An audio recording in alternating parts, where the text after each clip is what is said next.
Welcome, everyone, to another edition of The Travel Show with your host, Ted Blank of Ted Blank Luxury Travel and Adventure. And we are so excited to hear about our topic today because it brings back great memories for me. Does it? Well, I don't know. Maybe dreams. Maybe dreams. I've seen the musical. Okay, you know. okay, Yeah. that's good. Mm-hmm. Ted, how have you been? So should we cue them in that we're not going to talk about Gary, Indiana? Gary, Indiana, Gary, Indiana. But a closely related musical. Very closely related. South Pacific. I can't wait to chat about the South Pacific. Yeah. So what actually does that include? Well, so the South Pacific is basically the area of water between Hawaii and Australia. Okay. And so it's going to have those really exotic groups of islands that we've all heard of and very few of us have ever been to, like Tahiti, Bora Bora, Fiji, and Vanuatu, and Samoa, and Tonga, and places like that maybe we've heard of, maybe they crossed our consciousness because of World War II, but very few of us have ever been quite that far away, and it's in the southern hemisphere, south of the equator, so that's why it's called the South Pacific. I've heard of many people going on a honeymoon, let's say, to Bora Bora, and I've heard also that it's so spectacular, but I would assume any of these islands are. It really is. Take Hawaii and take away the people. You know, these are very, very remote, very lightly populated areas. And in Tahiti and Bora Bora, French Polynesia in particular, the scenery is just incredible. And the islands are smaller, but the mountains are bigger. And so it's like Hawaii kind of almost on steroids. And then as you go to each different island, they're very different. Some of them are just kind of spits of land, almost that barely protrude above the Pacific Ocean. Others are a lot more rocky. Some of them are independent countries, so they're large enough to be an independent country. And others are parts of, Tahiti is part of France. And so they're kind of a real mix of different cultures. There's a Polynesian influence, but a lot of other influences there as well. So it's kind of a mini melting pot. So I'm trying to get my bearings in my head. Where does Australia fit into this? Yeah, so if you kind of started in Hawaii, yes, and sort of drew a diagonal line towards Antarctica, you'd end up in Australia. And along the way, you'd cross over Tahiti, New Zealand, and really end up in Australia. So there's to the south and to the west of Hawaii, and quite a distance. By plane, to get from Hawaii to Tahiti is about 5 hours. Fairly far away, fairly remote. A great place, I think, to maybe use a cruise ship as your vehicle to explore. One of the things I like to do in my spare time, and this is kind of the travel nerd in me, I always like to look through anytime a cruise line announces its new itineraries. And I like to look through and sort of try to find maybe the hidden gems in there. When they do something different, kind of as a one-off. Sometimes it's an experiment to see if it's successful, and maybe it'll grow into like a full season. But a lot of times, for different reasons, they'll maybe do a quick season in a certain destination that particular cruise line doesn't go to very often. So, if you want to go to Alaska, there are cruises to Alaska every summer. And there are cruises to the South Pacific every year. But my friends at Regent Seven Seas Cruises, which we've talked about before, put together a really neat program in 2026. So 2 years out. And you kind of get the choice. They have two cruises. And one of them will basically take you away from home for the month of February. And the other one will take you away from home for the month of March. So I don't know, Mo, which would you choose to be gone from? February or March or both? Both. Wow. And so we really are planning ahead. We're planning ahead. And, this is one of those bucket list trips, I think, for a lot of people. And the ship that they're going to be using carries 500 passengers. Very intimate. So there will be a total of 1,000 people who can have this experience. And that's it. So out of our entire population of whatever, 1 billion plus people in the world, only 1,000 will get to have this experience. And so that's why it is worth planning ahead, because hopefully I'll convince you after you hear a little bit about it that this is a really neat experience, and other people may have the same view. And so I think it will fill up pretty quickly. So this is something that Regents has never done before. They cruise through this area from time to time, but these two itineraries that they put together, I really, really like, because they start or end in New Zealand. And then you have the chance either to head north through some of the different islands, Fiji, Samoa, to Tahiti, and then cruise around Tahiti. Or you can go in the other direction. But you start or end the cruise in New Zealand. So it gives you that extra flair of that really unique destination as well, which it is a really popular place for people to go. And certainly a lot of people dream about going there. It's also a really long ways away. So, a lot of people who dream about it don't end up doing it. But when we've talked about Regent Seven Seas Cruises, they do a lot to make that travel experience really, really pleasant. And so one of those things is that they include complimentary business class airfare. So your 12, 13-hour flight to New Zealand will be in business class. So you'll have a lay flat bed, you'll get to sleep, and you'll actually arrive hopefully in pretty decent shape after that long flight. And it really does make a difference, sitting in an economy class seat, sitting upright versus having all that room to lay down and stretch out. So I think that's a really good way to start this trip because it is such a long distance away. And on the first cruise they have, which starts on February 6th of 2026 and sails northbound to Tahiti, they actually include 3 free nights in New Zealand before the cruise. So you can get your sea legs you can kind get your of. Sea leg, you kind of get your jet lag over your jet lag, but also see New Zealand and really, feel like, okay, I've been there. I've had a chance to see it. The program they put together is really cool. You get to explore the city. There's some really nice nature viewing in New Zealand. New Zealand has very different flora and fauna than we do. They have the kiwi birds and all sorts of other things. And you actually will have a chance to go visit some caves, one of which is as big inside as a cathedral. So really neat things to do before you even get on the ship. I love it. And on the northbound cruise, that 3-night package is complimentary. So that's a great value that's thrown into the mix here. No kidding. As well. Is this a direct flight then from the mainland United States? Yeah, you'd probably fly from here to like Los Angeles and make a connection there and then fly to New Zealand. Wow. Yeah. So exciting. Yeah, and then you end in Tahiti and fly back home. So lots to do in between. The northbound cruise ends up being 26 days long. The southbound cruise is 27 days long. So that one starts on March 4th. So like I said, you pick the month that you want to be away from Minnesota, and I don't know, I can't quite think of 2 months that I might choose to be someplace tropical and warm more than January or February. So great time to go. No kidding. Is there a difference in the itinerary then if you end in New Zealand? Yeah, there's slightly different ports of call, but really it's going to be the same overall itinerary. And so you'll start in New Zealand, and then you'll head up north into the South Pacific, because New Zealand is at the bottom of it. Mm-hmm. And you'll spend about 2 weeks kind of slowly meandering to or from Tahiti. And along the way, you'll stop at all sorts of different islands. Fiji, which people have heard of, really neat place, very, very interesting and different culture than some of the other islands in the Pacific. It's kind of a rocky island, so Fiji is not the place to go for beaches, but there are some places to definitely go for beaches. You'll have a chance to go to Samoa, and that's an interesting place because Samoa has 2 islands, and they straddle the international date line.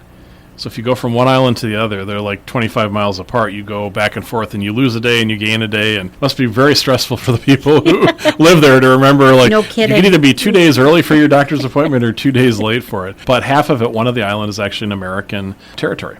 And it's the most distant U.S. territory, the farthest from the United States of any territory, including Hawaii and Guam. So it's a long, long ways away, but it's a U.S. territory. And then the other half of Samoa is an independent country. But for a while, it was actually a German possession. So the development and the evolution is very, very different there, but also just spectacularly beautiful islands.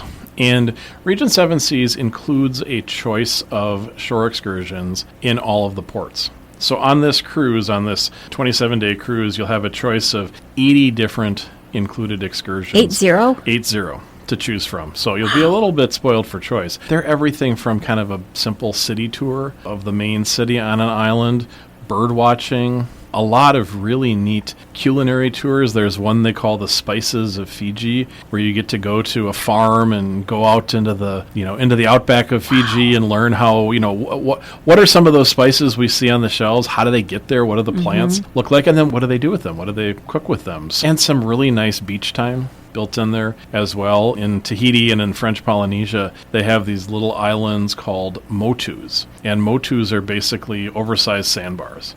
So, we should start calling those sandbars on the Mississippi motus, and maybe, you could up the game there. Yeah, people would understand what I was talking about. You go there, you have a chair, a hammock in the water, lunch is provided. They'll have some cultural entertainment, so, native dancers. You can have that coconut cocktail that you've always wanted to have. And so it's really, a lot of variety in what you can do and experience with those 80 included shore excursions. So you really have a lot of choices. And I think over the course of that cruise, you really would get a good in-depth flavor for all of these destinations. You know what's so nice too about a cruise, and you've said this before, is that it takes away a lot of the worry about where do I go, what should I do. It's like it thinks for you. And it kind of does. It's our artificial intelligence maybe for vacations we should call it. But you think about trying to do this by flight. You couldn't. You couldn't. You probably literally physically couldn't do it without flying back and forth several times. And so then the alternative would be you might go fly to one of these places and spend a week there. And, there's nothing wrong with kind of spending a week relaxing. But you're I don't think you'd want to spend a month there. No, I don't think you would. Yeah. And you'd be in the same place, every day. And I think you might get kind of tired of that, even if you did and saw everything there was to do on these islands. And so really you get kind of the sort of the smorgasbord No approach kidding, and the best of everything. And the best of everything. And you're really, really well taken care of on board the cruise. And with only 500 passengers on it, you're not going to be a number by any means. You'll be really, really well taken care of. And even for that small of a ship, lots of choices for dining, entertainment, all those things that make a cruise kind of a special occasion as well. That's all there, plus all these just amazing places. And so, I don't know, this one is kind of percolated to the top of my own personal bucket list a little bit. I think the destination and the timing is really kind of cool. Well, I'm just saying for you, though, Ted, how would you be gone that long? It would be very difficult for me to be gone for that long. Do they have internet? They do. They have internet. They actually have upgraded to the Starlink internet service, so the internet is quite good. So, one could theoretically work from here, but I don't know. Sounds like you'd be too busy. I'd be too busy. I know. I don't think I'd have time to work. I don't think so either. Yeah, that might be kind of a. And then you don't know what day it is. Well, isn't that the nicest thing? I don't know. I was telling somebody that when I go on vacation, I just love to be able to leave my phone in the drawer for the day, and actually be able to unplug and decompress. So I'm probably a little too young to take 30 days off and enjoy the South Pacific, but for folks who can, this is something that I think you should really consider. I agree, and as you said before, that the Regent Seven Seas really does a great job of putting some of these extra things in there and not doing an a la carte price. So and nickel and diming. Yeah, nickel and diming, and when you travel, you don't want to do that. It's even when you go to a restaurant, and you order a nice steak, and then it's like $2.95 to have mushrooms on your steak. Well, just put throw the them mushrooms in. on Put the them steak. in. Yeah, put the mushrooms on the steak. And so I think part of the appeal of this kind of a cruise is that you really could actually leave your wallet at home. Now, if you're a jewelry person, you might want to bring your wallet along. Lots of opportunities. Because one thing that the French Polynesia is very famous for are the black pearls. And so those are a really unique, very, very specialized form of pearl that only grow in Tahiti and French Polynesia. So you might have to bring your wallet along if you need to bring home a souvenir bracelet or ring or necklace. But on the cruise itself, everything is taken care of, and you literally can leave that wallet at home. And that's a very liberating feeling. I think it takes that inconvenience and that kind of,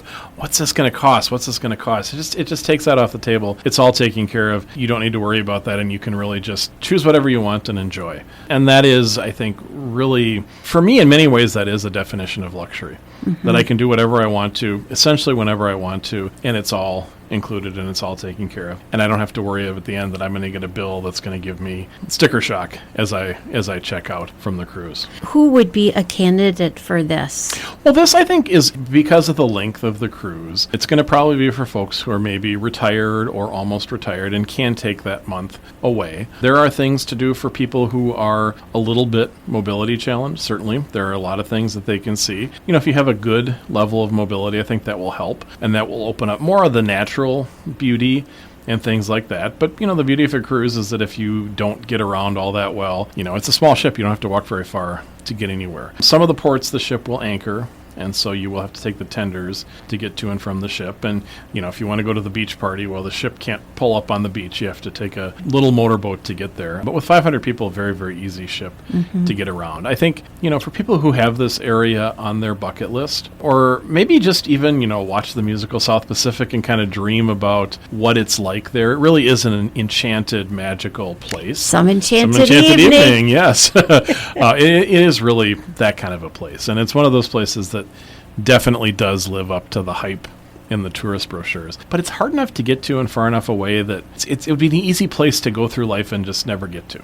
And so, I would encourage you to kind of flag in your head that, I can get there. I can really see this. Don't really have to break a sweat doing it. Everything is taken care of for me. And you're there long enough. You're there long enough to feel like you're there. Yes. Yeah. I mean, sometimes we can't none of us can take as much vacation as we would like to. I would take more. I know you would take more. I mean, everybody we talk to would take more. But, for folks who are maybe retired retired or just about retired, that month of February, they might be thinking about going down to Florida This instead. would be even This better. would be even better than going down to Florida. And remember, only 1,000 people are going to get to experience this. So It's pretty don't cool. miss out. Don't be one of those who misses out. What is Regent Seven Seas known for, do you think? Yeah, so Regent Seven Seas, they've been around for over 30 years, very well-established cruise line.